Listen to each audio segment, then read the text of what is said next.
पीले दांत वाली बहू। रंजना कभी ब्रश नहीं करती थी।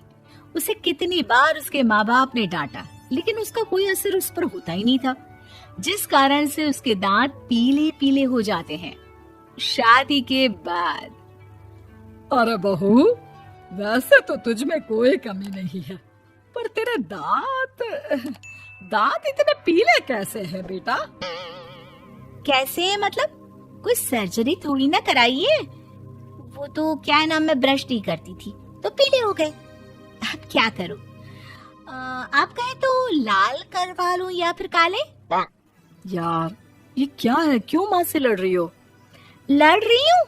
अरे मैं लड़ रही हूँ या ये बोल रही है कि दांत पीले हैं, पीले।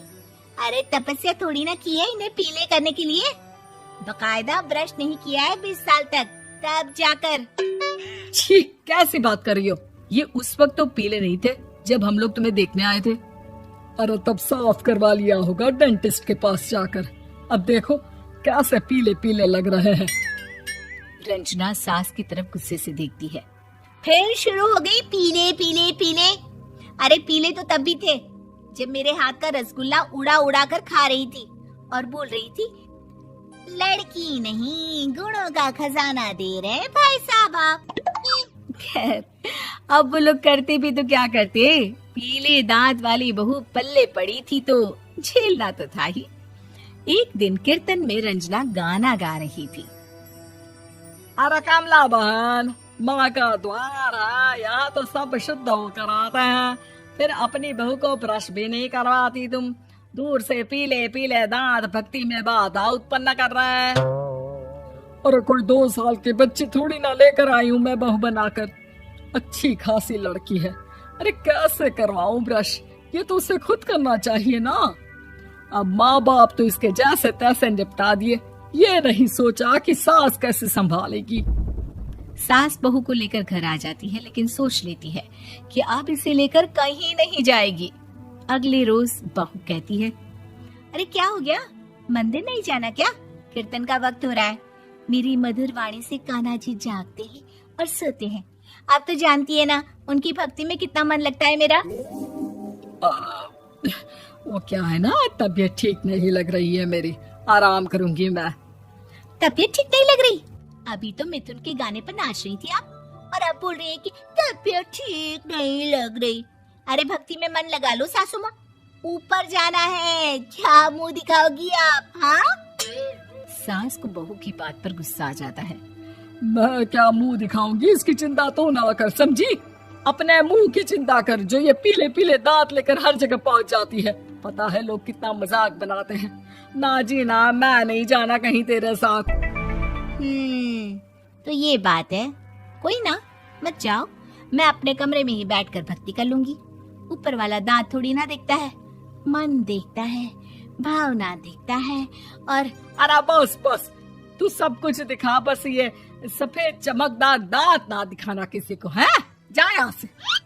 बहू को सास की बात का कोई फर्क नहीं पड़ता, वो तो जैसी थी वैसी ही रह जाती है।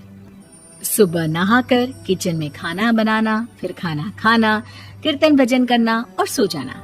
एक दिन, माँ जी मैं सहेली के घर जा रही हूँ, शाम को लेट आऊंगी।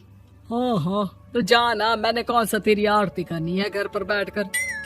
रंजना सहेली के घर जाती है, जहाँ वो पार्टी में जाने की तैयारी कर रही होती है। अरे शिखा, कहाँ जाने की तैयारी कर रही है? मैं गलत वक्त पर आ गई क्या? अरे नहीं यार, उल्टा सही वक्त पर आई है। मैंने ये साड़ी और ज्वेलरी निकाली है यार, शाम को इनके ऑफिस की एक पार्टी में जाना है। बताना कैसा लग रहा है ये सब? नहीं यार, इस ड्रेस के साथ तो वो वाली ज्वेलरी अच्छी लगेगी। हाँ हाँ सही बोल रही है, मैंने ध्यान ही नहीं दिया। वैसे तो हमेशा से मस्त फैशन सेंस रखती है। तो बड़ा जाती होगी ना पति के साथ पार्टी में। रंजना कुछ नहीं बोलती, बस सोचती है कि यार काश ये बात सही हो जाती, पर मैं क्यों नहीं जाती पार्टी में? क्या इन लोगों की कोई पार्टी होती नहीं होगी? रंजना घर आती है और रात में पति से सवाल करती है, एक बात बताइए, आप मुझे किसी पार्टी में क्यों नहीं ले जाते? क्या आपके यहाँ ऑफिस में पार्टी नहीं होती? पति बेचारा क्या कहता कि दांत पीले हैं तुम्हारे इसलिए। अरे कोई पार्टी होती नहीं हम लोगों के ऑफिस में, तो कहाँ से लेकर जाऊं? और मार्केट, मॉल, कहीं वीकेंड घूमना, कहीं तो। अरे यार, सारे हफ्ते में एक छुट्टी मिलती है, तो सोचता हूँ कि आराम ही कर लूं। क्यों? रंजना मन मार के रह जाती है। पहले कभी सास के साथ मंदिर जाया करती थी, लेकिन वो भी सास ने ले जाना बंद कर दिया। घर बैठी बैठी रंजना बोर हो जाती है। तभी उसे आइडिया आता है और वो मायके जाने का सोचती है। सासू माँ, 2 दिनों के लिए मम्मी के घर जा रही हूँ। अच्छा अच्छा, ठीक है, आराम से जा। और हाँ, माँ से कुछ अच्छी आदत सीख कर आना कि कैसे शरीर के हर भाग की तरह दांतों की सफाई भी जरूरी होती है, समझी? शुरू हो गई ना आप। वो लोग आपकी तरह नहीं है कि छोटी छोटी बात का बतंगड़ बना दे।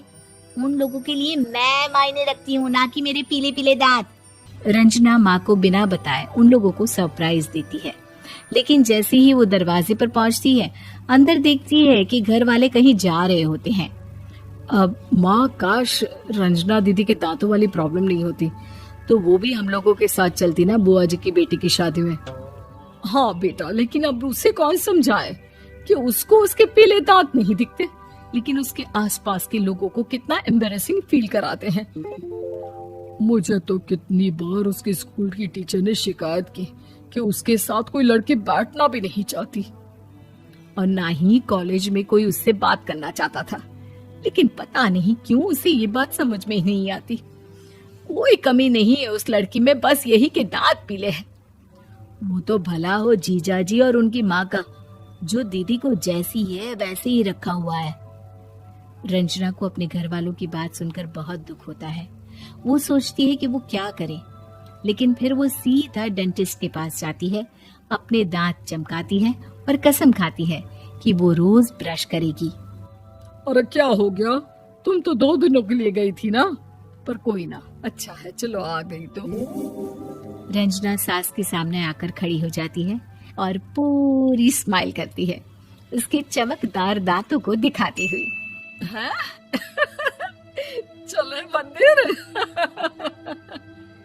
माँ, मुझे माफ कर दीजिए, मैंने आप लोगों को बहुत एम्बैरेसिंग फील करवाया। मैं आज से रोज ब्रश करूंगी। इन बादलों में, इन रास्तों में, क्यों आज तेरे बिन खामोशी? इन कागजों में फिर क्या लिखूं मैं, अब जो कहानी